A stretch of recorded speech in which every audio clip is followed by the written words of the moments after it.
line up the 40-plus class for their main event in this round 1 of racing for Group 2. We got lined up today here in this 40-plus main. 40-plus, we have 35, Dave Kilkenny. We saw him earlier putting on a hard charge. 27C of Greg Boyle. 37 of Juan Rodriguez, all the way from Argentina. Gary Boyle on the 73C. We've got 7Q of Walter Bevins. 31F, Judson Linder. 33, Jason Gotcha. 51F of Justin Weaver. 150, Scott Shaheen. 151 of Miguel Faucher.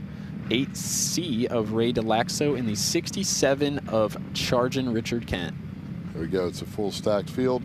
Got some framers, got some DTX bikes. See how this 40-plus lines up. This is going to be Dave Kilkenny's chance to rebound off that second place in the race earlier. See if he can get to the front, but he already has company ahead of him. Looks like Greg Boyle, the 27C. Absolutely. Greg Boyle grabs the whole shot in this one. Davey Durrell's not in this race, so it's Greg Boyle's time to seize it, but Dave Kilkenny is on the back wheel.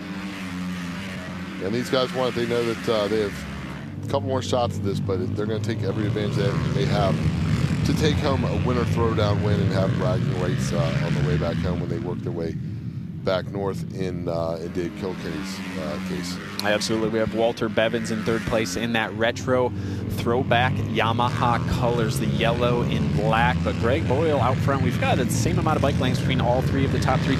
But we have Greg Boyle's brother, I believe that is in fourth place, trying to get into that final podium spot. Yeah, trying to knock on the door of the number 7 as they work around here. And he has his shield completely open, I think. Gary Boyle does, so he is eating a lot of dust. Yeah, that's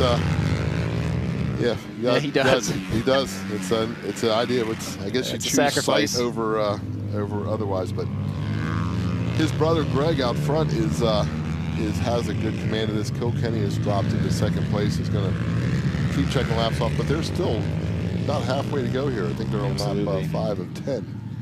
Yeah, Greg Boyle could open up the shield, not have any dirt in it, because he is commandingly leading this race. Gary Boyle in fourth place, trying to make it up to that podium spot, and he wants to get by to try to get some clear vision and try to get less dust in the eye. Yeah, but I don't think Walt Bevins is going to make it easy on him on that 7Q. Walt wants that final podium. He's locked it down, and he's going to make Gary work for it if it has to. Yeah, and Dave Kilkenny pushing hard to try to catch up to the back of Greg Boyle. Ends up making a mistake there into one, going a little bit high, allowing Walt Bevins to catch up a little bit sooner, but the battle for fourth is heating up.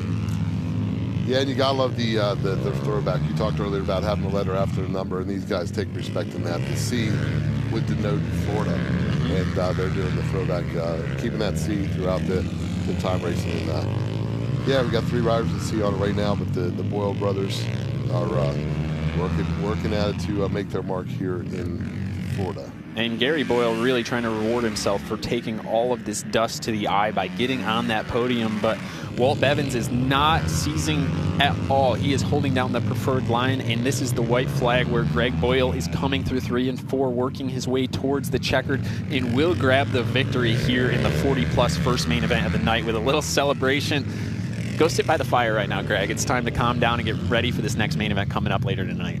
That's it. It's getting cool here in Florida, but like we said, the racing action's heating up, and that 40-plus main event was no exception. Gotta love it for Greg Boyle, somewhat local, taking home the win at round 1 for the winner throwdown of that 40-plus class.